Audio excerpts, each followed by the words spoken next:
United States of America একজন medical scientist এই challenge গ্রহণ করলো। সে চ্যালেঞ্জ গ্রহণ করে বলল, আমি রুহু বের করে ছাড়বো। কি বের করব? রুহু। আমেরিকার ওই মেডিকেল সায়েন্টিস্ট সে চ্যালেঞ্জ করে বলল, আমি রুহু বানাবো। কি বানাবো? উত্তর দিতে হবে কিন্তু। কি বানাবো? রুহু বানাবো। কেমন করে রুহু বের হয় এটা আবিষ্কার করে আমি নোবেল প্রাইজ জিতবো, নোবেল লরেট হব। 7 বছর সে গবেষণা করলো, মুমূর্ষু রোগীদের নিয়ে। মুমূর্ষু রোগী নিয়ে বসে থাকে, কখন রুহুটা বের হবে, রুহু ধরার জন্য বসে থাকে। কিন্তু 7 বছরে হাজার হাজার মুমূর্ষু রোগীর দেহ থেকে রুহু উড়াল দিয়েছে, কিন্তু রুহু ধরতে পারে নাই। সুবহানাল্লাহ কইবেন না? আচ্ছা, এইবার তার মাথায় একটা চিন্তা আসলো, না এই পন্থায় হাঁটলে তো হবে না, আমি একটা কাজ করি। বুলেট প্রুফের গ্লাস দিয়ে একটা ছোট্ট গ্লাসের রুম বানাই, ওই গ্লাসের ভেতরে মুমূর্ষু রোগী ঢুকায় দিব। বুলেট প্রুফ চিনেন তো? মানে গুলি মারলেও গুলি ঢুকবে না। আমাদের মাননীয় প্রধানমন্ত্রী, রাষ্ট্রপতি মহোদয়, ওনারা যে গাড়িগুলো চালায় এগুলো কিন্তু বুলেট প্রুফ, জানেন? গুলি মারলে গুলি ঢুকে না। তো উনি বুলেট প্রুফ গ্লাস দিয়ে, টেম্পার্ড গ্লাস দিয়ে ছোট্ট একটা রুম বানালেন, কাচের গ্লাস। উনি মনে মনে ভাবলেন, মুমূর্ষু রোগী যদি এই কাচের গ্লাসের ভেতরে ঢুকাই, যেহেতু বুলেট প্রুফ, কিছু ঢুকেও না, বাইরে হয় না, রুহু বাইরে কেমনে দেখি। তো কাচের গ্লাস বানিয়ে তার টিমের সবাইকে বলল, আইসিইউ থেকে একটা মুমূর্ষু রোগীকে ধরে আনো, আজকে আমি রুহু ধরে ছাড়ো। তো মুমূর্ষু রোগীকে আনা হয়েছে ইন্টেনসিভ কেয়ার ইউনিট থেকে, তাকে কৃত্রিম অক্সিজেন দিয়ে লাইফ সাপোর্টে রাখা হয়েছে। মেডিকেল টিমের প্রধান বলে, এই লোকটারে এই বুলেট প্রুফ গ্লাসের যে ছোট্ট রুম, এটার ভিতরে ঢুকানোর আগে চেক হিজ বিপি, তার বিপি মাপ, ব্লাড প্রেশার মাপ। তো মেপে দেখে ঠিক আছে। ওজন মাপ, বলে ওজন মাপা হলো, ওজন হচ্ছে 80 কেজি, 80 কিলোগ্রাম। কত কেজি? 80। সবাই বলেন কত কেজি? 80 কেজি। এবার মেডিকেল টিমের প্রধান বলে, মুমূর্ষু রোগীটার ভিতরে ঢুকিয়ে দে। ঢুকানো হলো। এবার সে বলল, লাইফ সাপোর্ট খুলে ফেল। সবাই বলে, স্যার লাইফ সাপোর্ট খুলে ফেললে তো মরে যাবে। মেডিকেল টিমের প্রধানকে মারার জন্যই তো আনছি, এটার না মারলে আমি রুহু পাবো কেমনে? এটা রুহুটা তো বের করতে হবে দেহ থেকে। তো যেই কথা সেই কাজ, ঢুকানো হলো, লাইফ সাপোর্ট খুলে ফেলা হলো। লোকটা গ্লাস ফিটিং করা রুমের ভেতরে ছটফট ছটফট করতে করতে দুনিয়া থেকে বিদায় নাই। এবার মেডিকেল টিমের প্রধান রুহু খুঁজতেছে। দুনিয়া থেকে বিদায়, তার মানে তো রুহু বের হয়ে গেছে, কিন্তু রুহু আর খুঁজে পায় না। গ্লাসের এই দিকে তাকায়, ওই দিকে তাকায়, নিচে উপরে, ডানে বায়ে, সামনে পেছনে, কোথাও রুহু নাই। রুহু খুঁজে পাওয়া যায় না। সে ভাবলো, আমি গ্লাসের দরজাটা খুলে হাত দিয়ে এরকম বাইং মাছ যেমনি হাতায়, এরকম হাতাইলে হয়তো রুহু পাবো। তো কাচের গ্লাস খুলে হাত দিয়ে এরকম হাতানো শুরু করলো। হাতাতে হাতাতে পুরো গ্লাস ফিটিং করা রুমের ভিতরে সব খুঁজে ফেললো, কিন্তু রুহু খুঁজে পাওয়া যায় নাই। লোকটাকে বের করা হলো। উনি বললেন, চেক হিজ বিপি। বিপি মাপতো। সবাই বলে, স্যার এটা তো ময়রা ভূত হয়ে গেছে, এখন তো বিপি নাই। বিপি বুঝেন তো? Blood pressure. এই যে ধাক্কাটা, অলিন্দ নিলয়, সিস্টোলিক ডায়াস্টোলিক। জন্মের পর থেকেই আমাদের এই যে দম নেয়া আর দম ছেড়ে দেওয়ার খেলাটা আছে না নাই? কথা বলেন। এই যে ফুসফুস দম নেয়, দম ছেড়ে দেয়। শীতের রাতে আপনি কম্বল গায়ে দিয়ে ঘুমায় যান, আপনার দমও কি ঘুমায় যায়? আপনার দম ঘুমাইলে তো আপনি ঠুস। আয় রে মানুষ রঙিন ফানুস, দম ফুরাইলে তবু তো ভাই কারোরই নাই একটুখানি। আয় রে মানুষ রঙিন ফানুস, রঙিন ফানুস, আয় রে মানুষ। পড়েন আল্লাহু আকবার। এবার মেডিকেল টিমের প্রধান বলে, চেক হিজ বিপি। বিপি মাপ। সবাই বলে, বিপি নাই, কিন্তু ওজন আছে না নাই? মরার পরেও তো একটা লাশের ওজন থাকে কি থাকে না? এবার মেডিকেল টিমের প্রধান বলে, চেক হিজ ওয়েট। ওজন মাপ। এবার ওজন স্কেলে শোয়ানোর পরে দেখা গেল লোকটা মরার আগে ছিল 80, এখন হয়ে গেছে 78 কেজি। কয় কেজি? মরার আগে লোকটা ছিল কয় কেজি? মরার পরে ওজন দেওয়ার পরে ওজন হয়ে গেছে কয় কেজি? কমছে কয় কেজি? মেডিকেল টিমের প্রধান কয়, আমি পাইছি। সবাই কয়, কি পাইছেন? মেডিকেল টিমের প্রধান কয়, ওইডা। সবাই কয়, কোনডা? কয়, রুহু। কেমনে পাইলেন? কয়, মরার আগে ছিল 80 কেজি, মরার পরে 78 কেজি, কমছে 2 কেজি। তার মানে যেটা উড়াল দিছে ওইটাই 2 কেজি। পাইছে ঘোড়ার ডিম। কিন্তু বিজ্ঞানীদের নিয়ম হচ্ছে, আপনি একটা রেজাল্ট দিয়েই ফাইনাল জাজমেন্ট দিতে পারবেন না, আপনার আরো কিছু নমুনা সংগ্রহ করতে হবে। সে বলল, আরেকটা রোগীকে আইসিইউ থেকে নিয়ে আয়, ওজন মাপ, বিপি মাপ। বিপি ওকে, ওজন কত? 70 কেজি। দ্বিতীয় যে লোকটাকে আনা হলো তার ওজন 70 কেজি। চিল্লায় বলেন, কয় কেজি? 70। এবার গ্লাসের ভিতরে ঢুকানোর পরে অক্সিজেনের মাস্কটা খুলে ফেলা হলো। এই লোকটা অক্সিজেনের অভাবে ছটফট ছটফট করতে মরে গেল। মরার পরে আবার রুহু খোঁজে, কিন্তু গ্লাসের ভিতরে রুহু নাই। এই লোকটাকেও বের করে মেডিকেল টিমের প্রধান বলে চেক হিজ বিপি মাপ। সবাই বলে বিপি নাই, কিন্তু ওজন আছে না নাই? এই লোকটার ওজন মরার আগে কত কেজি? 70। এবার ওজন দিয়া দেখে এই মৃত লোকটার ওজন হয়ে গেছে 71 কেজি। কয় কেজি? আগেরটা তো কম ছিল, মিলানো গেছে। এবার যাবি কই? হ্যাঁ, আগেরটা 2 কেজি কমেছে। মনে মনে চিন্তা ছিল, রুহু যেটা ছিল ওরাল দিয়েছে, রুহু নাই, 2 কেজি কমেছে। এবার ছিল 70 কেজি, মরার পরে আরো বেড়ে গেছে 1 কেজি। এবার যাবে কই? আল্লাহ বলে কিয়ামত পর্যন্ত বিপি মাপতে পারবা, কিয়ামত পর্যন্ত বুলেট প্রুফের গ্লাসের ভিতরে লাশ ঢুকাতে পারবা, বের করতে পারবা, কিন্তু রুহু খুঁজে বের করতে পারবা না। ঠিক কি না? يسألونك عن الروح قل الروح من أمر ربي وما أوتيتم من العلم إلا قليلا। নবী লোকেরা আপনার রুহের ব্যাপারে জিজ্ঞেস করে, আপনি সোজা সাপটা লোকদেরকে বলে দেন রুহু হলো আমার আল্লাহর আদেশ মাত্র। আল্লাহর আদেশে দেহে ঢুকে, আল্লাহর আদেশে বের হয়। পৃথিবীর কোনো মানুষ রুহু খুঁজে বের করতে পারবে না। সে বের করতে পারে নাই, কারণ মানুষ মরে গেলে এক একজনের দেহের অবস্থা এক এক রকম। কারো হাতটা টাইট হয়ে যায়, খিচুনি দিয়ে দেহের সবকিছু জমাট বেঁধে যায়, ওজন কিছু বেড়ে যায়। আবার কারো দেহটা ফেসফেসে হয়ে যায়, দেহের পেটের ভেতরে যত গ্যাস ছিল এগুলো বের হয়ে দেহটা পাতলা হয়ে যায়। পাতলা হোক আর ভারী হোক, ওইটা মেজারমেন্ট করে রুহু খুঁজে বের করা যায় না। চিল্লায় বলেন ঠিক কিনা? আমরা বললাম আল্লাহ, বুঝলাম আপনি ক্ষমতার মালিক, আপনি রুহুর মালিক, আর কিসের মালিক বলেন? আল্লাহ বললেন আল্লাযী খালাকা সাবআ সামাওয়াতিন তিবাকা মা তারা ফি খালকির রহমানি মিন তাফাউত। ও গোলাম, আকাশের দিকে তাকা, মাথার উপরে তাকা। 7টা স্তরে আকাশটারে 7টা স্তরে বিন্যস্ত করে সাজিয়ে দিয়েছে কে? আবার আল্লাহ বললেন ওয়ালাকাদ যায়্যানাস সামাআদ দুনিয়া বিমাসাবিহা ওয়া জাআলনাহা রুজুমান লিশ-শায়াতিন। আমি এই পৃথিবীর কাছের আকাশটাকে, প্রথম আকাশটাকে চমৎকার চমৎকার তারা দিয়ে সুশোভিত করে দিয়েছি। সুবহানাল্লাহ। এই যে খালি চোখে উপরের দিকে যে আপনারা তাকান, তাকালে যেটা দেখা যায় এটা কি আকাশ? কথা বলেন না, এটা আকাশ না, এটা মহাশূন্য। এটা কি? জোরে বলেন, এটা কি? স্পেস, এটা মহাশূন্য। আপনি উপরের দিকে তাকালে যেটা দেখেন এটা প্রথম আকাশের মহাশূন্য। কথা খেয়াল করে বুঝতে হবে। তার অনেক অনেক উপরে প্রথম আকাশ, তারপরে দ্বিতীয় আকাশের মহাশূন্য, তারপরে দ্বিতীয় আকাশ, তারপরে তৃতীয় আকাশের মহাশূন্য, তারপরে তৃতীয় আকাশ, তারপরে চতুর্থ আকাশের মহাশূন্য, তারপরে চতুর্থ আকাশ। এভাবে একটার চেয়ে আরেকটা বড়। কত বড়? বিষ্ণু বললেন তোমার হাতের আংটিটা খুলে যদি সাহারা মরুভূমির উপরে ছুঁড়ে ফেলে দাও, সাহারা মরুভূমির তুলনায় তোমার হাতের আংটি যত ছোট, আল্লাহর দ্বিতীয় আসমানের তুলনায় আল্লাহর প্রথম আসমানটা ঠিক তত ছোট। সুবহানাল্লাহ। বাড়িতে যে বললেন একটার চেয়ে আরেকটা বড়। প্রথম আসমানের চেয়ে দ্বিতীয় আসমান বড়, দ্বিতীয় আসমানের চেয়ে তৃতীয় আসমান বড়, ওইটার চেয়ে চতুর্থ, পঞ্চম, ষষ্ঠ, সপ্তম ওইটা বড়। তার উপরে বর্ডার এলাকা সিদরাতুল মুনতাহা বড়, তার চেয়ে বড় হচ্ছে লাউহে মাহফুজ, তার চেয়ে বড় আল্লাহর আরশ, তার চেয়ে বড় আল্লাহর কুরসি, তার উপরে আল্লাহর 70,000 নূরের পর্দার প্রথম পর্দাটা মহাবিশ্বের সবকিছুর চাইতে বড়।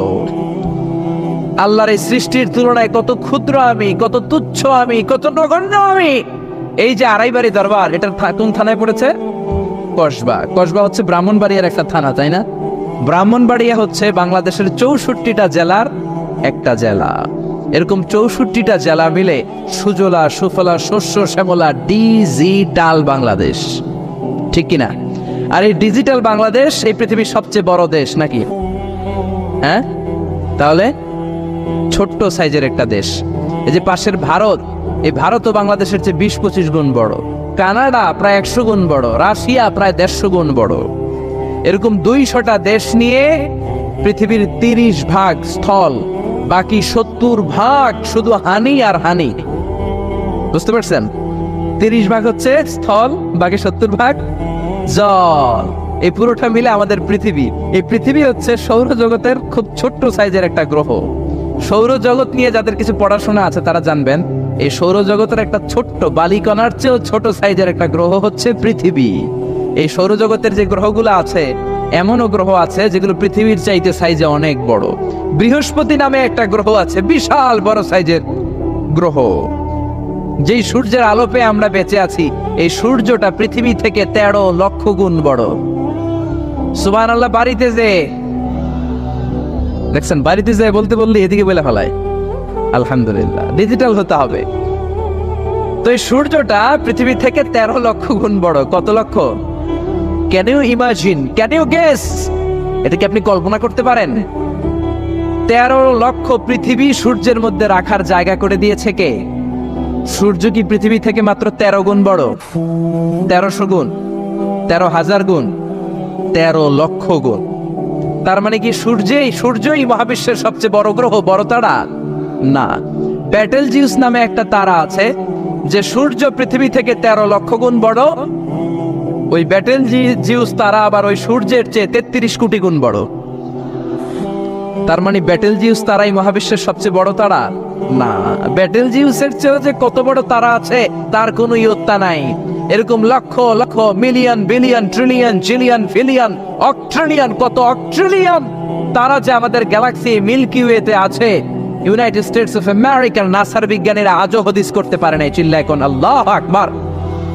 সূর্যের পরে পৃথিবীর সবচেয়ে কাছের তারার নাম হচ্ছে প্রক্সিমা সেন্ট্রাই, তারপরে আলফা সেন্ট্রাই এ, আলফা সেন্ট্রাই বি, ইটা ক্যারিনা, ব্যাটেলজিউস একটার চেয়ে আরেকটা বড়। আসেন, এই শীতের রাতে আমরা সূর্যের পরে পৃথিবীর সবচেয়ে কাছের যেই তারা প্রক্সিমা সেন্ট্রাই, এই শীতকালের একটা পিকনিক করে আসি ওখান থেকে। প্রক্সিমা সেন্ট্রাইতে আমরা পিকনিক করতে যাবেন? ওখানে যদি আমরা শীতকালীন পিকনিক করতে যাই তাহলে আমাদের কত সময় লাগবে? ছোট্ট একটা আইডিয়া দেই তো। আমরা যে পিকনিকে যাব, যারা যারা হাত তোলেন, কিভাবে যাইবেন? গাড়িতে? কেন? প্লেনে? রকেটে? হ্যাঁ, রকেটে যাইতে হবে, প্লেনে যাওয়া যাবে না। কারণ বর্তমান বিশ্বের সবচেয়ে দ্রুতগামী যে প্যাসেঞ্জার প্লেন আবিষ্কার হয়েছে, এটার নাম হচ্ছে বোম সুপারসনিক। কি নাম? Bomb supersonic. বোম আফ্রিদি না, আবার বোম সুপারসনিক। এটা ঘন্টায় চলে 1300 কিলোমিটার বেগে। এটা দিয়েও যাওয়া যাবে না, কারণ কোন প্যাসেঞ্জার বিমান দিয়ে এই যে মাধ্যাকর্ষণ শক্তি, এটাকে ডিঙানো যায় না। আমাদেরকে যেতে হবে রকেট দিয়ে। কোন রকেট দিয়ে যাব? যে রকেট দিয়ে নীল আর্মস্ট্রং, এডউইন অলড্রিন আর মাইকেল কলিন্স 1969 চাঁদে নেমেছিল। ওই রকেটটার নাম হচ্ছে অ্যাপোলো 11। যারা যারা হাত তুলছেন একটু নামটা মুখস্থ রাখেন, অ্যাপোলো 11। তাহলে আপনি ঘুরে আসলে লোকেরা জিজ্ঞেস করতে পারে কোন রকেটে গেছিলেন, তখন বলতে হবে না অ্যাপোলো 11 গেছিলাম। তো ঠিক আছে, যারা যারা হাত তুললেন তারা আর আমি এখন পৃথিবী থেকে সবচেয়ে কাছের যে তারাটা প্রক্সিমা সেন্ট্রাই তার নাম, ওইখানে পিকনিকে যাব। তো এই যে রকেটটা দিয়ে যাব অ্যাপোলো 11, এটা কত দ্রুত চলে এটা আগে শুনেন। এই অ্যাপোলো 11 সেকেন্ডে চলে 11 কিলোমিটার বেগে, মিনিটে চলে 660 কিলোমিটার বেগে, আর ঘন্টায় চলে 39,000 কিলোমিটার বেগে। সুবহানাল্লাহ, মজা করে কইতে পারলেন না? 39,000 কিলোমিটার বেগে ঘন্টায় চলে। আচ্ছা, বাংলাদেশ থেকে আমেরিকা কত কিলো হবে? 8-10,000 কিলো। তার মানে এই রকেটটা দিয়ে বাংলাদেশ থেকে আমেরিকায় 1 ঘন্টায় 4 বার আসা যাওয়া করা যাবে। সুবহানাল্লাহ পড়েন। তো যারা যারা হাত তুলেছেন, আসেন আমরা এই রকেট দিয়ে পৃথিবীর সবচাইতে কাছের তারা প্রক্সিমা সেন্ট্রাইতে শীতকালের পিকনিকে যাব। কিন্তু যাবেন যে কত সময় লাগবে এটাও তো জানার দরকার আছে না নাই? যেই রকেটটা অ্যাপোলো 11 ঘন্টায় চলে কত হাজার কিলোমিটার বেগে? 39,000 কিলোমিটার বেগে। 39,000 কিলোমিটার বেগে ছুটে এরকম একটা রকেট দিয়ে যদি পৃথিবীর সবচেয়ে কাছের তারায় আমরা পৌঁছতে চাই, আমাদের 1,15,000 বছর লেগে যাবে। কেন ইমাজিন? আপনি কল্পনা করতে পারেন যে রকেটটা ঘন্টায় ছুটবে আপনাকে নিয়ে 39,000 কিলোমিটার বেগে, ওই রকেটটা দিয়ে পৃথিবীর সবচেয়ে কাছের যে তারাটা ওইটাতে পৌঁছতে আমাদের 1,15,000 বছর লেগে যাবে। তার মানে আল্লাহ যদি বলে যা আজারি কি আর করবি, তোর যখন এত শখ হয়েছে, যারা যারা হাত তুলছে তোরে আর ওদেরকে আমি 1,15,000 বছর হায়াত দিয়ে দিলাম। তা আমরা যদি যাইতে শুরু করি, বাকি যারা হাত তোলা নাই এরা মরে ভূত হয়ে যাবে। শুধু এরা না, এদের নাতিপুতিও মরে শেষ, আমাদের নাতিপুতিও শেষ। সবাই মরতে মরতে মরতে মরতে 6,000 প্রজন্ম, 6,000 জেনারেশন যখন মরে ভূত হয়ে যাবে, তখন আমাদের ওই তারার মধ্যে নামার সময় হবে। সুবহানাল্লাহ কইবেন না? গ্রিক সভ্যতার সময়কালে গ্রিকদের একটা সভ্যতা আছে, নাম শুনছেন না? গ্রিক সভ্যতা, মিশরীয় সভ্যতা, মেসোপটেমিয়াম সভ্যতা, ইনকা সভ্যতা, মহেঞ্জোদারো সভ্যতা, চিচেন ইৎজা সভ্যতা। তো এই যে গ্রিক সভ্যতার সময়কালে কেউ যদি এই প্রক্সিমা সেন্ট্রাইতে এই রকেটটা দিয়ে যাওয়া শুরু করত, তাহলে 2018 সালে তাদের পুরো সফরের মাত্র 4% কমপ্লিট হতো। 96% ট্যুর তখনও বাকি থেকে যেত। চিল্লায় পড়েন আল্লাহু আকবার। ওই আল্লাহ ডেকে বললেন, গোলাম ওয়ালাকাদ যায়্যানাস সামাআদ দুনিয়া বিমাসাবিহা ওয়া জাআলনাহা রুজুমান লিশ-শায়াতিন। এরকম বিশাল বিশাল তারকারাজি দিয়ে, তারা দিয়ে প্রথম আকাশটাকে আমি আল্লাহ সুশোভিত করে দিয়েছি। পড়েন সুবহানাল্লাহ। তো এরকম তারা কি মহাশূন্যে শুধু একটা আছে? কত হাজার আছে কেউ জানে না। চিল্লায় বলেন ঠিক কিনা? সূরাতুল মুলক অনেক লম্বা, তো আমি হাইলাইটেড জায়গাগুলো নিয়ে আপনাদের সাথে কথা বলি। এরপরে রব্বুল আলামিন প্রথম রুকুর শেষের দিকে বললেন, ওয়া আসিররু কাওলাকুম আও ইজহারু বিহি ইন্নাহু আলিমুম বিযাতিস সুদূর। ও গোলাম, তোমরা আস্তে কোনো কথা বলো, প্রকাশ্যে বলো কিংবা গোপনে বলো, কেউ শোনে না, শোনে কে? চিল্লায় বলেন, কেউ যেটা দেখে না দেখে কে? কেউ যেটা শোনে না শোনে কে? দুনিয়ার সবার চোখ আপনি ফাঁকি দিতে পারবেন, আমার আল্লাহর চোখ ফাঁকি দেয়া যাবে নাকি? আচ্ছা বলেন তো, পুলিশের চোখ ফাঁকি দেয়া যায় কি যায় না? র্যাবের চোখ, বিমানবন্দরে কাস্টমস অফিসারের চোখ, দুর্নীতি দমন কমিশনের অফিসারের চোখ, পরীক্ষার হলে ম্যাজিস্ট্রেটের চোখ, কিন্তু আমার আল্লাহর চোখ ফাঁকি দেয়া যায়? আপনি রাত্রিবেলা দরজা বন্ধ করে, জানলা আটকে দিয়ে, বাতি বন্ধ করে পাপ করেছেন, অন্যায় করেছেন, কেউ দেখে নাই, দেখেছে কে? এরপরে আল্লাহ বললেন, আওয়ালাম ইয়ারাউ ইলাত তায়রি ফাওকাহুম সাফাতিন ওয়া ইয়াকবিদনা মা ইউমসিকুহুন্না ইল্লার রাহমান ইন্নাহু বিকুল্লি শাইইন বাসীর। আল্লাহ ডেকে বললেন, গোলাম ওরা কি পাখির দিকে তাকায় না? আওয়ালাম ইয়ারাউ ইলাত তায়র, ওরা কি পাখির দিকে নজর করে না? ফাওকাহুম সাফাতিন ওয়া ইয়াকবিদ, যেই পাখিগুলো ওদের মাথার উপর দিয়ে উড়ে বেড়ায়, যেই পাখিগুলো ওদের মাথার উপরে ডানাগুলো মেলে দেয়, আবার ডানাগুলো ছাপটে জমিনের মধ্যে নেমে আসে, ওরা কি পাখির দিকে তাকায় না? কেউ যদি পাখি নিয়ে গবেষণা করে সে নাস্তিক হতে পারে। আপনি যদি পাখি নিয়ে রিসার্চ করেন আপনি নাস্তিক হতে পারবেন না। এজন্য আল্লাহ তাআলা পবিত্র আল কোরআন আল কারীমের অনেক জায়গায় পাখির কথা বললেন, পাখি দিয়ে আল্লাহ দৃষ্টান্ত দিলেন। সুলাইমান আলাইহিস সালামকে আল্লাহ তাআলা একটা স্পেশাল পাখি দিলেন, ওটার নাম হচ্ছে হুদহুদ। 1000 মিটার উপর থেকেও তার এই পাখির চোখে মেগাপিক্সেল এত বেশি ছিল, জমিনের দিকে নজর করেই জমিনের কত ফুট নিচে মিষ্টি পানি আছে এই পানির সন্ধান সে সুলাইমান নবীকে দিয়ে দিত। সুবহানাল্লাহ পড়েন। কত কিসিমের, কত ধরনের, কত রং বেরঙের পাখি যে আল্লাহ পৃথিবীতে বানিয়েছেন তার কোনো ইয়ত্তা নেই। হামিং বার্ড নামে একটা পাখি আছে, নর্থ আমেরিকাতে পাওয়া যায়, পৃথিবীর সবচেয়ে ছোট্ট সাইজের পাখি। এটা যখন প্রাপ্ত বয়সে পৌঁছে এই পাখিটার সাইজ হয় মাত্র 3 ইঞ্চি। কয় ইঞ্চি? পৃথিবীর সব পাখি সামনের দিকে উড়ে, আর এই হামিং বার্ড সামনেও যেমনি উড়ে পিছনের দিকে উঠতে পারে। সুবহানাল্লাহ কইলেন না? এই পাখিটা প্রতি সেকেন্ডে তার পাখা ঝাপটায় 80 বার। কয়বার? আমি আপনি আমাদের হাতগুলো 1 সেকেন্ডে ঝাপটাতে পারবো কয়বার? 4 বার, সবচেয়ে বেশি হলে 5 বার। আর এই পাখিটা প্রতি সেকেন্ডে তার ডানা ঝাপটায় 80 বার। চিল্লায় এখন সুবহানাল্লাহ। আলপিন সুইফট নামে একটা পাখি আছে, সাউথ ইউরোপের আল্পস পর্বতমালার পাশে এই পাখিগুলো পাওয়া যায়। গোটা বিশ্বে এটাকে সুইফট বার্ড বলে, সুইফট বার্ড। এই সুইফট বার্ড একবার শূন্যে উড়াল দেওয়া শুরু করলে 8 মাস উড়ন্ত অবস্থায় থাকতে পারে। আবার কোনো প্রয়োজনে পৃথিবীতে নেমে আসে, আবার উড়াল দিলে আবার 8 মাস, আবার নেমে আসে, আবার উড়াল দিলে আবার 8 মাস। সুবহানাল্লাহ পড়েন। হোমা বার্ড নামে একটা পাখি আছে, যে পাখিটা উড়ন্ত অবস্থায় ডিম পেড়ে দেয়, আর ওই ডিম জমিনে পড়ার আগেই উড়ন্ত অবস্থায় শূন্যে থাকতে ওই ডিম ফুটে বাচ্চা বেরোয়, ওই বাচ্চাও আবার শূন্যে উঠতে শুরু করে দেয়। এজন্য রব্বুল আলামিন বলেন, আওয়ালাম ইয়ারাউ ইলাত তায়রি ফাওকাহুম সাফাতিন ওয়া ইয়াকবিদ মা ইউমসিকুহুন্না ইল্লার রাহমান ইন্নাহু বিকুল্লি শাইইন বাসীর। নাস্তিকগুলো কি পাখির দিকে নজর করে তাকায় না? কেমন করে তাদের উপর দিয়ে পাখাগুলো মেলে দিয়ে তারা উড়ে বেড়ায়। সাফাতিন ওয়া ইয়াকবিদনা, পাখাগুলো ডানাগুলো মেলে দেয় আবার ডানা ঝাপটায়।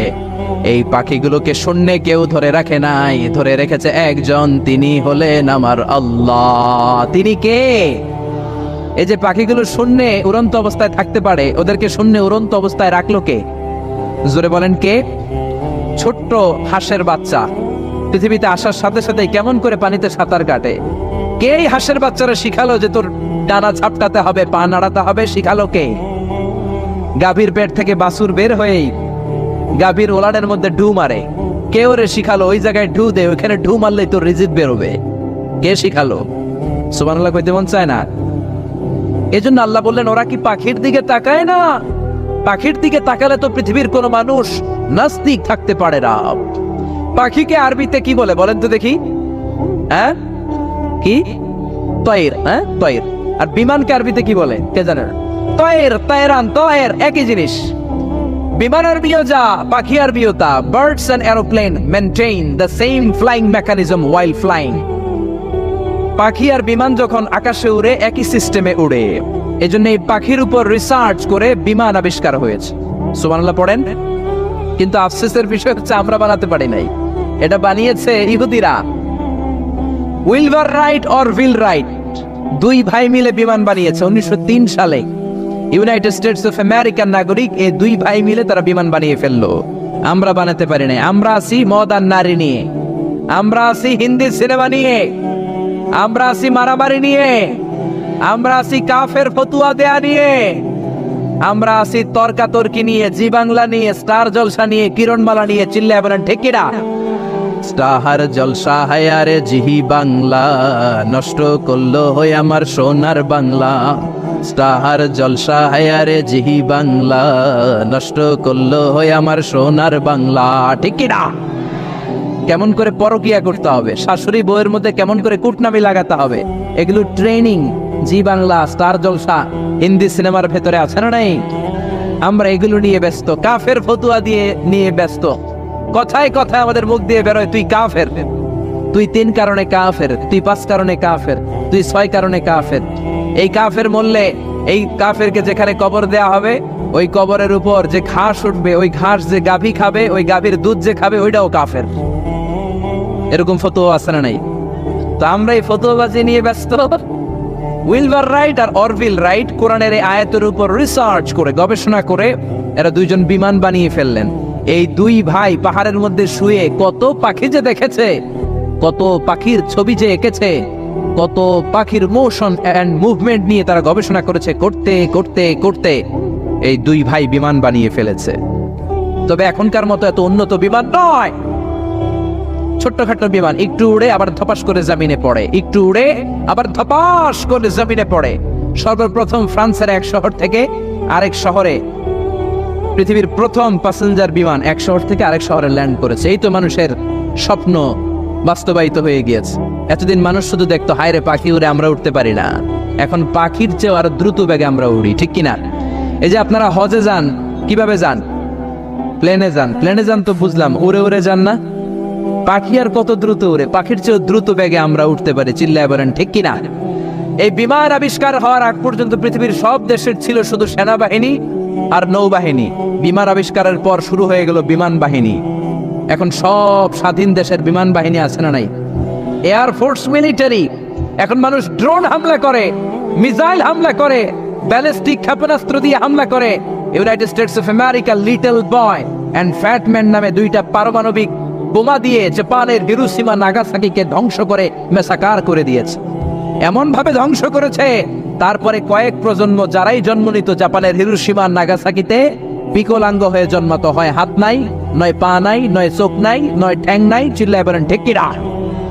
এজন্য আল্লাহ বললেন, গোলাম আওয়ালাম ইয়ারাউ ইলা আত-তায়রি ফাওকাহুম সাফাতিন ওয়া ইয়াকবিদ মা ইউমসিকুহুন্না ইল্লার রাহমান ইন্নাহু বিকুল্লি শাইইন বাসীর। এই পৃথিবীর স্বঘোষিত নাস্তিকগুলা কি পাখির দিকে নজর করে তাকায় না? পাখি নিয়ে কোন নাস্তিক যদি গবেষণা করে, ওই নাস্তিক আর নাস্তিক থাকতে পারে না। ওরে নাস্তিক থেকে আস্তিক বানায়া দিবে কে? এরপর আল্লাহ বললেন আম্মান হাযাল্লাযী ইয়ারযুকুকুম ইন আমসাকা রিজকাহু বাল্লাজ্জু ফী উতুওয়িন ওয়া নুফুর। আল্লাহ বললেন, ও গোলাম, আমি আল্লাহ রিজিক দেই। আমি আল্লাহ যদি তোদের রিজিক বন্ধ করে দেই, কে আছে তোদের রিজিক দিতে পারে? রিজিক দেওয়ার মালিক কে? পৃথিবীতে যত খাবার আছে সব খাবারগুলো যদি নষ্ট হয়ে যায়, আমাদেরকে খাবার দিবে কে?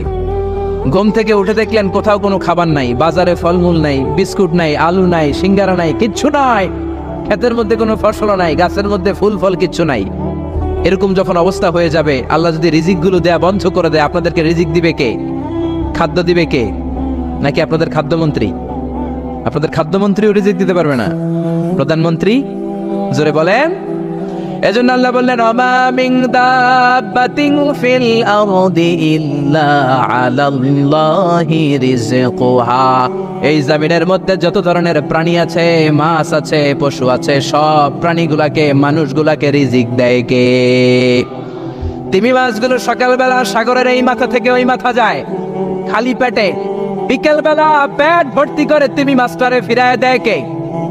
বাবুই পাখি সকালবেলা বাসা থেকে খালি পেটে বের হয়ে যায়, বাবুই পাখির পেট ভর্তি করে বিকেল বেলায় বাসায় ফিরিয়ে দেয় কে? রিক্সাওয়ালা সকালবেলা আল্লাহর নাম নিয়ে খালি পকেটে রিক্সা নিয়ে বের হয়ে যায়, বিকেল বেলা রিক্সাওয়ালার পকেট ভর্তি করে রিক্সাওয়ালাকে বাড়িতে ফিরায় দেয় কে? এজন্য রিজিক দেওয়ার মালিক একজন, তিনি কে? চিল্লায় বলেন না, তিনি কে? আল্লাহ ছাড়া কেউ রিজিকের ব্যবস্থা করতে পারে না। সাইয়েদনা সুলাইমান আলাইহিস সালাম ছিলেন গোটা বিশ্বের বাদশা। চারজন বাদশা যারা গোটা বিশ্বকে শাসন করেছে, এই চারজনের দুইজন হচ্ছে মুমিন, দুইজন কাফের। কাফেরের একজন হচ্ছে নমরুদ, আরেকজন হচ্ছে বখতানাসর। এই বখতানাসরকে ইংরেজিতে বলে Nebuchadnezzar the second. He was the constructor of the hanging garden of Babylon. ব্যাবিলনের শূন্য উদ্যানের নির্মাতা। এই দুইজন কাফির শাসক গোটা বিশ্বের বাদশা ছিল। আর মুমিন ছিল দুইজন, একজন সাইয়েদনা সুলাইমান আলাইহিস সালাম, আরেকজন হচ্ছে যুলকারনাইন। কোন সুবহানাল্লাহ। তো সুলাইমান আলাইহিস সালাম আল্লাহর জালিল কদর পয়গম্বর, আল্লাহরে বললেন, আল্লাহ তুমি আমারে গোটা বিশ্বের বাদশা বানালা, আমি চাই একদিন আমি গোটা বিশ্বের সব মানুষ, প্রাণী আর মাছগুলোকে লাঞ্চ খাওয়াবো। লাঞ্চ কি খাওয়াবো? লাঞ্চ বুঝেন তো আপনারা? লাঞ্চ মানে কি? দুপুরের খাবার। আচ্ছা, তো সাইয়েদনা সুলাইমান আলাইহিস সালাম ইচ্ছা পোষণ করলেন, আল্লাহ এই বর্ণনাটা মিনাল ইসরাঈলিয়াত, ইসরায়েলি বর্ণনা, কিন্তু বর্ণনা করা যাবে, সমস্যা নাই। ওয়া হাদিসু আন বানি ইসরাঈলা ওয়ালা হারাজ, সমস্যা নাই, এটা আমাদের কোরআন বা হাদিসের কোনো আয়াতের সাথে কন্ট্রাডিক্ট করে না, এজন্য বর্ণনা করা যায়। তো সাইয়েদনা সুলাইমান বললেন, আল্লাহ গোটা বিশ্বের সব প্রাণীকুল, পশুকুল, পক্ষীকুল, মৎস্যকুল, মানবকুল, জিনকুল, সবাইকে আমি একবেলা কি খাওয়াবো? সবাই বলেন, কথা বলেন না। লাঞ্চ খাওয়াবো, দুপুরের খাবার। সবাই বলেন, কি খাওয়াবে? দুপুরের খাবার খাওয়াবো। আল্লাহ বললেন, no, it's not your duty man, it's not your job. Sulaiman, এটা তোমার কাজ না, এটা আমার কাজ, তুমি পারবা না। সাইয়েদনা সুলাইমান বললেন, আল্লাহ লেট মি ট্রাই, আমার একটু চেষ্টা করতে দেন না, আমার মনে বড় শখ, গোটা বিশ্বের বাদশা আমারে বানায় দিলেন, গোটা বিশ্বের প্রেসিডেন্ট করে আপনি আমাকে সিলেক্ট করলেন, আমি যদি একবেলা সবারে মেহমানদারি করাইতে পারতাম, আমার কলিজাটা ঠান্ডা হয়ে যেত। সুলাইমান আলাইহিস সালাম জোরাজোরি করতে শুরু করলেন, আল্লাহ রাজি হয় না, সুলাইমান নবীও ছাড়েন না। পরে সুলাইমান আলাইহিস সালামের জোরাজোরির কারণে আল্লাহ বললেন, ওকে ট্রাই করে দেখো পারো কিনা। সাইয়েদনা সুলাইমান আলাইহিস সালামের অনুসারী ছিল জিনেরা। জিনেরা ওনার কথা শুনতো, সব জিনদেরকে নিয়ে বসালো, জিনদের সাথে গোল টেবিল বৈঠক। জিনের বাদশারে বলল, জিনের বাদশাহ, আমি গোটা বিশ্বের সব মানুষগুলোকে একদিন দুপুরের খাবার খাওয়াবো। যাও সাগরের পাড়ে 40 কিলোমিটার জায়গার মধ্যে খাবারের আয়োজন করো। জিনের বাদশা বিশাল বিশাল ডেক পাতিল নিয়ে সমস্ত জিনদেরকে নিয়ে রান্না বান্নার কাজ শুরু করলো। আফ্রিকার জঙ্গল থেকে আস্ত আস্ত গরুগুলোকে এনে ফ্রাই করতে আরম্ভ করলো, হরিণগুলোকে রোস্ট করতে আরম্ভ করলো, সাগরের তিমি মাছগুলোকে ভুনা করতে শুরু করলো, আকাশের বড় বড় পাখিগুলোকে রোস্ট করতে শুরু করলো। 40 কিলোমিটার ব্যাপী জায়গা নিয়ে খাবার তৈরি করা হচ্ছে, কারণ সাইয়েদনা সুলাইমান আলাইহিস সালাম গোটা বিশ্বের মানুষকে, গোটা বিশ্বের প্রাণীগুলোকে একদিন দুপুরের খাবার খাওয়াবে। তো 40 কিলোমিটার জায়গার মধ্যে খাবারের আয়োজন করা হলো। সাইয়েদনা সুলাইমান আলাইহিস সালাম বললেন, রান্না করতে থাকো। করতে করতে বিশাল রান্নার স্তূপ, বিরিয়ানির স্তূপ, খিচুড়ির স্তূপ, পোলাওয়ের স্তূপ, রেজালার স্তূপ, ঝাল গরুর মাংসের স্তূপ, কোরমার স্তূপ, সব কিছুর স্তূপ করা হলো, ফল মূল মাছ মাংস এনে স্তূপ করা হলো 40 কিলোমিটার এরিয়া নিয়ে। কয় কিলোমিটার? সবাই বলেন কয় কিলোমিটার?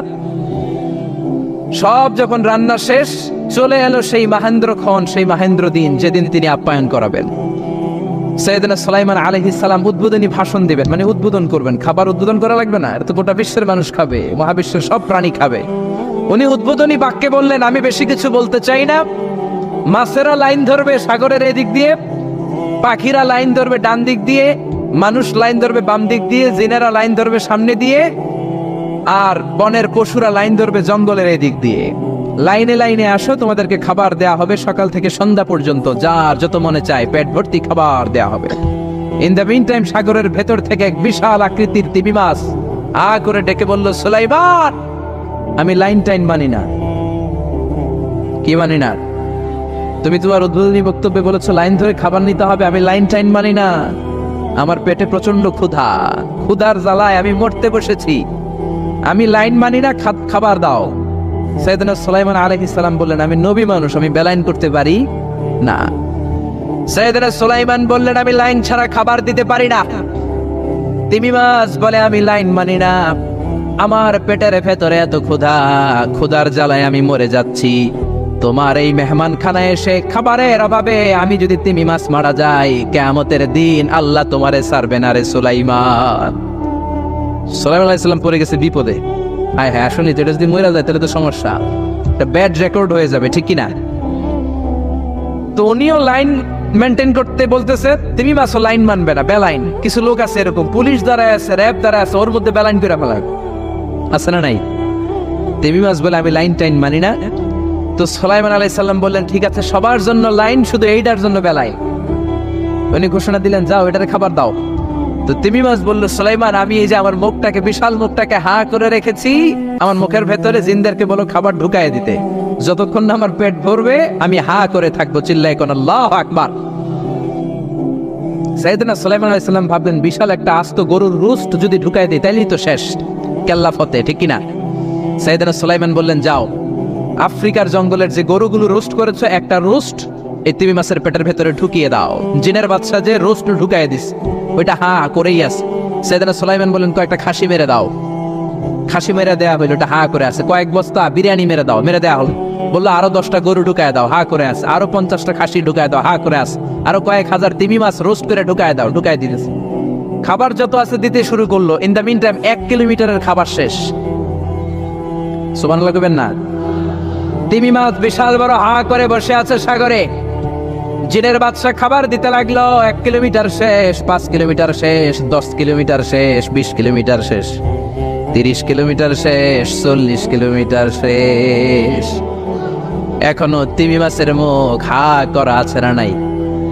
সাইয়েদনা সুলাইমান সিজদায় পড়ে গেলেন, আল্লাহর ডেকে বললেন, মাবুদ রে, আমি বুঝতে পারি না, আসলে রিজিক দেওয়ার মালিক আমরা না, গোটা বিশ্বের সবাইকে খাওয়ানোর ক্ষমতা আমার নাই, রিজিকের মালিক একজন, তিনি কে?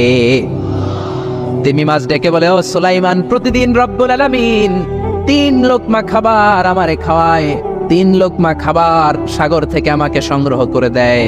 তুমি যে 40 কিলোমিটারের সব খাবারগুলো আমার পেটের ভেতরে ঢুকিয়ে দিয়েছো সুলাইমান, আল্লাহর 3 লোকমা খাবারের 1 লোকমার সমানও হয় নাই। আরো আস্তে কোন সুবহানাল্লাহ। এজন্য রিজিক দিতে পারে একজন, তিনি কে? আরো জোরে বলেন, কে? এই সূরাটা আল্লাহ শেষ করলেন কি বলে? قل أرأيتم إن أصبح ماؤكم غورا فمن يأتيكم بماء معين। বলো দেখি, সবে শুকাইয়া যদি যায় এই পৃথিবীর পানি, তাহলে হেথায় তটনির ধারা কে দিবে সবারে আনি? চিল্লায় পড়েন আল্লাহু আকবার। একদিন ঘুম থেকে উঠে যদি দেখেন টিউবওয়েল চাপছেন, পানি নাই, নদীর মধ্যে পানি নাই, ট্যাপ ছেড়ে দিলেন, ট্যাপ থেকে কোনো পানি নাই, আপনারে পানির ব্যবস্থা করে দিবে কে? কেউ করে দিতে পারবে আল্লাহ ছাড়া? একটু কল্পনা করেন না, আগামীকালের সকালটা, ঘুম থেকে উঠলেন, মুখ ধোবেন, টয়লেট করবেন, ফ্রেশ হবেন, ট্যাপে পানি নাই, টিউবওয়েলে পানি নাই, বাজারে মিনারেল ওয়াটারও নাই, কোথাও পানি নাই, কি করবেন? পানি দেওয়ার মতো কেউ আছে? জোরে বলেন। এজন্য পানির মালিক কে? জোরে বলেন। এই পানি দিয়ে আল্লাহ আবার শাস্তিও দেয়। পানির অপর নাম যেমনি জীবন, আবার পানির অপর নাম হচ্ছে মরণ। চিল্লায় বলেন ঠিক কিনা? সাইয়েদনা নূহ আলাইহিস সালামের উম্মতকে এই পানি দিয়ে, প্লাবন দিয়ে আল্লাহ শেষ করে দিয়েছেন। চিল্লায় বলেন ঠিক কিনা? এজন্য পানির মালিক আল্লাহ। পানি চাইতে হবে শুধুমাত্র কেবলমাত্র একজনের কাছে, তিনি কে? নাকি বৈশাখীর কাছে চাবেন? নাকি ইন্দ্রদেবের কাছে চাবে? হিন্দুরা পানি চায় ইন্দ্রদেবের কাছে। কার কাছে? আর আমরা চাই বৈশাখীর কাছে। বৈশাখী মেঘের কাছে জল চেয়ে তুমি কাঁদেবে, আমি চাই না তুমি কাঁদেবে, আমি চাই না। এরকম আছে না নাই? বৈশাখী তোমার পানি দিতে পারে না, ইন্দ্রদেব পানি দিতে পারে না, কোন সরকার বাহাদুর পানি দিতে পারে না। পানি দিতে পারে একজন, তিনি কে? আল্লাহ মেঘ দে পানি দে ছায়া দে রে তুই, আল্লাহ মেঘ দে। পড়েন পড়েন, আল্লাহ মেঘ দে পানি দে ছায়া দে রে তুই, আল্লাহ মেঘ দে। পানি দেওয়ার মালিক হচ্ছে একজন, তিনি কে? কেউ যেটা পারে না পারে কে? কেউ যেটা দেয় না দেয় কে? এই পানি থেকে আল্লাহ মহাবিশ্বের সব সৃষ্টি করলেন। ওয়াজআলনা মিনাল মাই কুল্লা শাইইন হাই আফালা ইউমিনুন। আমি পানি থেকে তোমাদের সবাইকে বানালাম, তারপরেও কি ওরা ঈমান আনবে না? ১৫০০ বছর আগে আল্লাহ কোরআনে বললেন, আমি পৃথিবীর সব প্রাণগুলোকে বানিয়েছি পানি থেকে। কোত্থেকে? জোরে বলেন। বিজ্ঞানীরা এখন স্বীকার করছে যে পৃথিবীর সর্বপ্রথম প্রাণ পানি থেকে এসেছে। চাঁদে পানি নাই, তাই প্রাণও নাই। মঙ্গলে পানি নাই, তাই প্রাণও নাই। জুপিটারে পানি নাই, তাই প্রাণও নাই। কোন গ্রহে একটা ফোঁটাও পানি নাই, তাই প্রাণও নাই। পৃথিবীতে পানি আছে, তাই পৃথিবীর মধ্যে প্রাণ দিয়ে পৃথিবীটাকে চমৎকার করে তৈরি করে দিয়েছে কে? বিজ্ঞানীরা বলে পৃথিবীর সর্বপ্রথম যে প্রাণকণা আবিষ্কার হয়েছে এটার নাম হচ্ছে অ্যামিবা। কি নাম?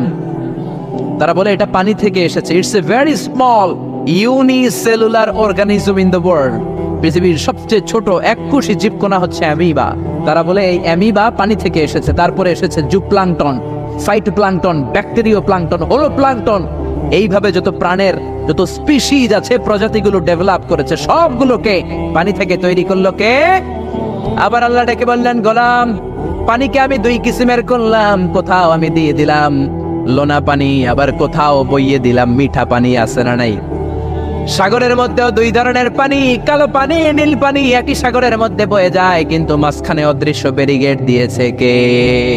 মারাজাল বাহরাইনি ইয়ালতাকিয়ানি বাইনাহুমা বারযাখুন লা ইয়াবগিয়ান ফাবিআইয়ি আলাই রাব্বিকুমা তুকাযযিবান।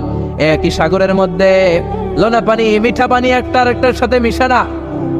এক জায়গায় নীল কালারের পানি, আরেক জায়গায় একটু কালচে রঙের পানি একসাথে আছে, কিন্তু একটার সাথে আরেকটা মিশে না। দেখেছেন? কেউ দেখেন নাই? বাংলাদেশে আছে, কিন্তু গোয়ালন্দের ফেরিঘাটে ওদিকে আছে। আমি মিশরে দেখেছি নীল নদের পানির সাথে ভূমধ্য সাগর, মেডিটেরেনিয়ান সি, এই পানির কোনো মিল হয় না। একদিকে নীল নদের পানি, আরেকদিকে ওই সাগরের পানি, দুইটা একসাথে বয়ে যায়, কিন্তু একটার কালারের সাথে আরেকটার কালার মিক্স হয় না। চিল্লায় বলেন আল্লাহু আকবার। আবার আল্লাহ ডেকে বললেন, গোলাম মিঠা পানির নদী দিয়ে বিশ্বটারে আমি সিক্ত করেছি। বাংলাদেশের জেলায় জেলায়, থানায় থানায়, আনাচে কানাচে মিঠা পানির নদী আছে না নাই? কথা কম। এই নদীগুলো মিঠা পানির নদী না হয়ে যদি লোনা পানির নদী হতো, আমাদের গাছপালাগুলো বাঁচত নাকি? এই সুন্দর ফুল সুন্দর ফল মিঠা নদীর পানি, আল্লাহ তোমার মেহেরবানি।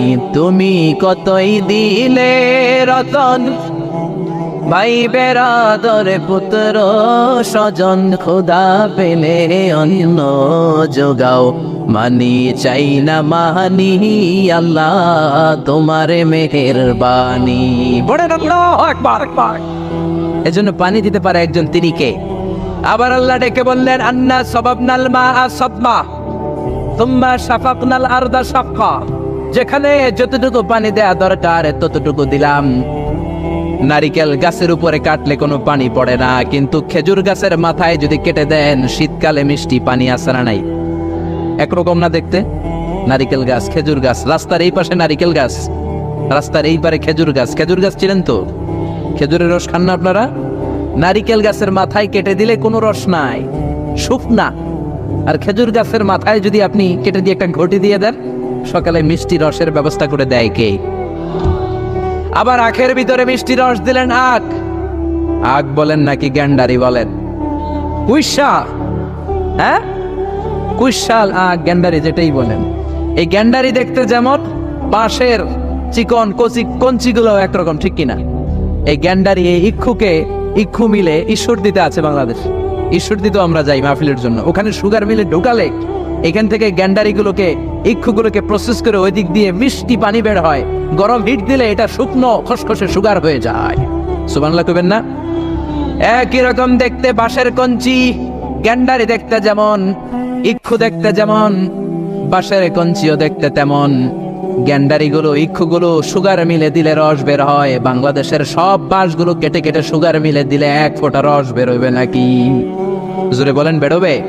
এজন্য আল্লাহ বললেন, আন্না সবাবনাল মাআ সাব্বা, যেখানে যতটুকু পানির দরকার ততটুকু দিলাম।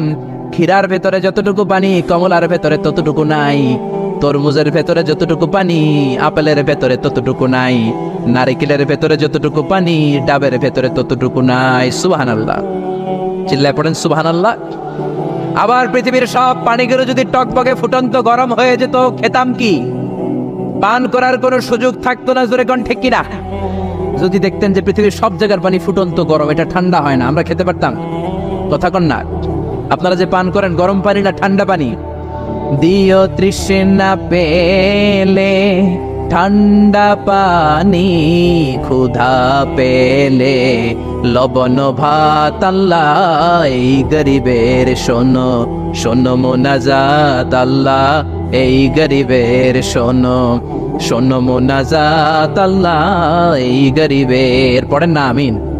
আরে জোরে পড়েন আমিন। এজন্য পানি দেওয়ার মালিক একজন, তিনি কে? রিজিক দেওয়ার মালিক একজন, তিনি কে? সকল ক্ষমতার মালিক একজন, তিনি কে?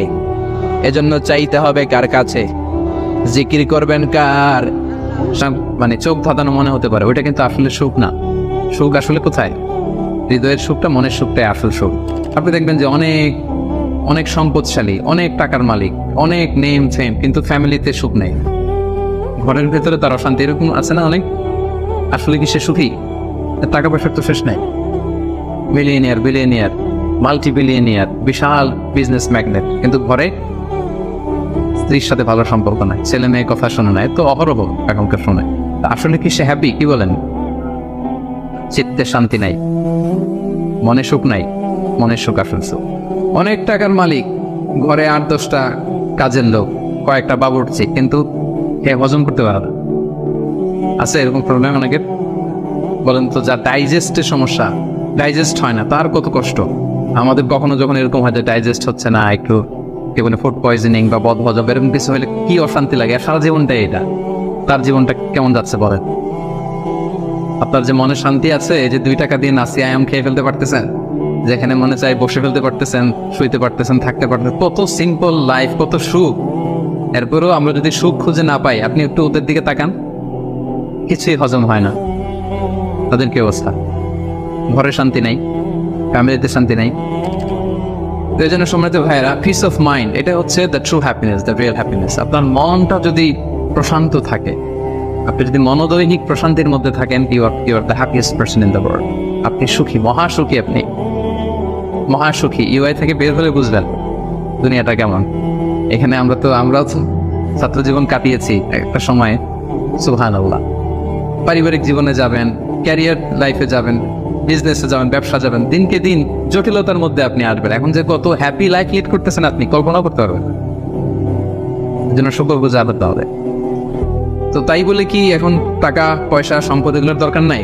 বাড়ি ঘর বাবুর্চি দরকার নাই, যেগুলো বলতেছিলাম, না দরকার আছে।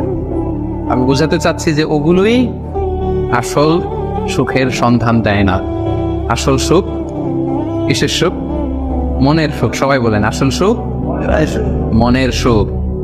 পার্থিব জীবনের এই ব্যাপারগুলো যে লাগে, এটাও ইসলাম বলে। যেমন রাসূল সাল্লাল্লাহু আলাইহি ওয়াসাল্লাম একটা চমৎকার হাদিস, সহিহ হাদিস, এটা আমি একটু করে শেয়ার করি। রাসূল সাল্লাল্লাহু আলাইহি ওয়াসাল্লাম বলেছেন যে আরবাউম মিনাস সাআদা, 4টা হচ্ছে মানে সুখী হওয়ার মাধ্যম বা সৌভাগ্যশীল হওয়ার মাধ্যম। যার 4টা আছে সে সাঈদ, আর যার 4টা নাই সে শাকী। সাঈদ মানে কি?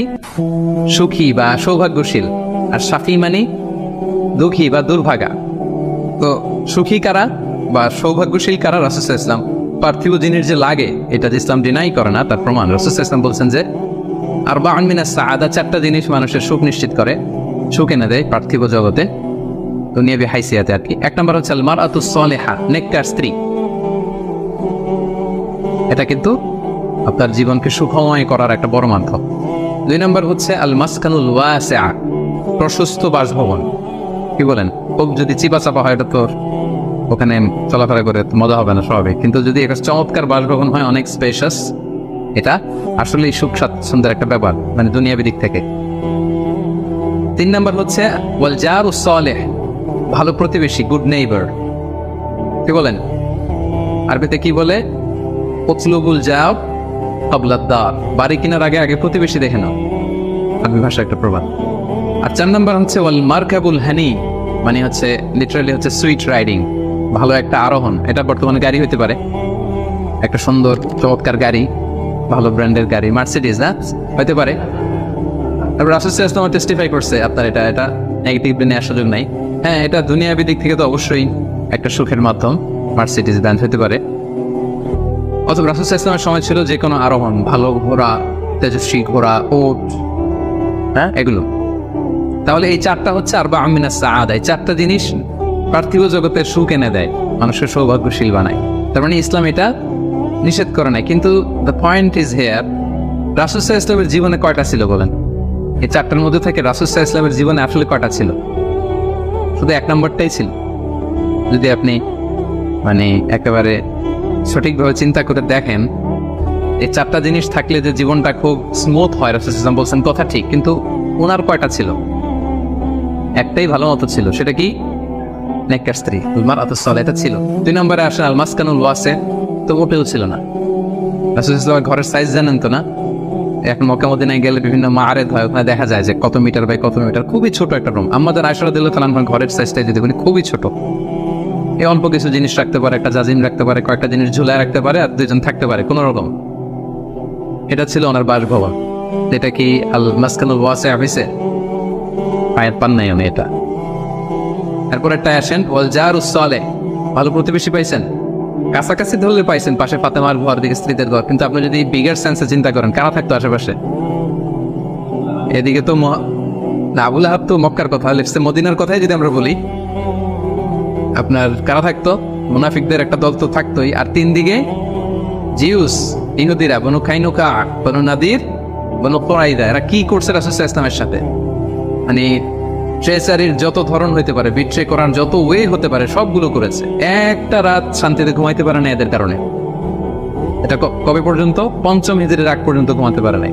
বনু এই কুরাইজাকে যখন করলেন, এক্সাইল করলেন, তারপর থেকে অনেকটা এই জিউসদের ঝামেলা থেকে উনি মুক্ত হয়েছেন। তাহলে চিন্তা করেন, এটাও ছিল না। এরপর 4 নম্বরে যদি আসেন আল মারকাবুল হানি, ভালো যানবাহন বা ঘোড়া, এগুলো ছিল এভারেজ ধরতে পারেন, যেগুলো ছিল কসওয়া, আদবা, যা ছিল এগুলো এভারেজ টাইপের। তার মানে রাসূল সাল্লাল্লাহু আলাইহি ওয়াসাল্লামের কিন্তু এগুলো ছিল না। এটা প্রমাণ করে যে এগুলো হইলে জীবন স্মুথ হয়, সুন্দর হয়, বাট এগুলোই সুখ শান্তি দেওয়ার আসল টুলস না। আসল সুখ বলেন না একটু সবাই, আসল সুখ মনের সুখ, এটা খেয়াল রাখতে হবে। এটা আমি কোথা থেকে নিয়েছি? এটা হাদিস থেকে নিয়েছি। এই যে রাসূল সাল্লাল্লাহু আলাইহি ওয়াসাল্লাম বলছে যে লাইসাল গিনা আন কাসরাতিল আরাদ, অনেক সম্পদ থাকলে এটাই অন্তরের মজা, শান্তি, প্রাচুর্যতা না। ওয়ালাকিন্নাল গিনা গিনান নাফস, মূল সুখ হচ্ছে অন্তরের সুখ, মূল ধনাঢ্যতা হচ্ছে অন্তরের ধনাঢ্যতা। আপনার অন্তর হ্যাপি তো সব হ্যাপি। আপনি না খেয়ে, সামান্য খেয়ে, আপনি ছোট্ট ঘরের ভিতরে আপনি সুখ আর সুখ, এরকম ফ্যামিলি আছে না? আপনারা কি মনে করেন যে রিক্সাওয়ালার যে বস্তির ভেতরে কুড়ে ঘরে কোনো সুখ নাই? কথা বলেন, আছে না? আছে। এদেরকেও আল্লাহ সুখের সন্ধান দিয়েছেন। নট নেসেসারি যে আপনার টাকা পয়সা এগুলো হইলেই সুখ হবে না। আরেকটা হাদিস আমি ইবনে মাজাহ থেকে একটু শোনাই, খুব চমৎকার হাদিস। হাদিসটা সুনান ইবনে মাজাহ এসেছে, মান কানাতিদ দুনিয়া হাম্মাহু ফারাফাল্লাহু আলাইহি আমরাহু ওয়া জাআলা ফাকরাহু বাইনা আইনাই। লম্বা হাদিস, আমি অর্থটা বলি। হাদিসটা একটু খেয়াল করেন আমার সাথে। রাসূল ইসলাম বলেছেন, পার্থিব চিন্তা যাকে মোহগ্রস্ত করবে, মানে যে দুনিয়া নিয়ে পেরেশান, তার কি হবে দেখেন? তার কাজকর্মে আল্লাহ তাআলা অস্থিরতা ঢেলে দিবেন, সে অস্থির হবে। দারিদ্রতা হবে তার নিত্য সঙ্গী, এবং এই পার্থিব স্বার্থ সে ততটুকুই পাবে যতটুকু তার তাকদীরে লেখা আছে, এর বেশি পাবে? অস্থির যদি হন, আপনি পেরেশান হন, যত পেরেশান হন, আপনার তাকদিরে যা লেখা তার চেয়ে 1 ইঞ্চিও বেশি পাওয়া যাবে নাকি? যাবে না। আর যার উদ্দেশ্য হবে আখিরাত, আল্লাহ তার সবকিছু স্মুথ করে দিবেন। তার অন্তরকে আল্লাহ তাআলা ঐশ্বর্যমণ্ডিত করে দিবেন। এই যেটা বলতেছিলাম যে ফাইনাল গিনা গিনান নাফস, অন্তরের সুখ, হৃদয়ের সুখী আসল সুখ, অন্তরের সুখী আসল সুখ। এবং দুনিয়া স্বয়ং তার সামনে এসে হাজির হবে। যার চিন্তা হচ্ছে আখিরাত নিয়ে, দুনিয়া আপনাতে এসে ধরা দিবে। এই জন্য হৃদয়ের সুখটা, এটা যে আসল সুখ, এটা যেন আমরা ফিল করি, এটা এনশিওর করার ট্রাই করতে হবে। আপনি এইটা না করে অন্যদিকে যদি বেশি ছুটেন, আপনার অস্থিরতা কমবে না, এটা আপনাকে দুঃখী বানাবে, অসুখী বানাবে, অস্থির বানাবে।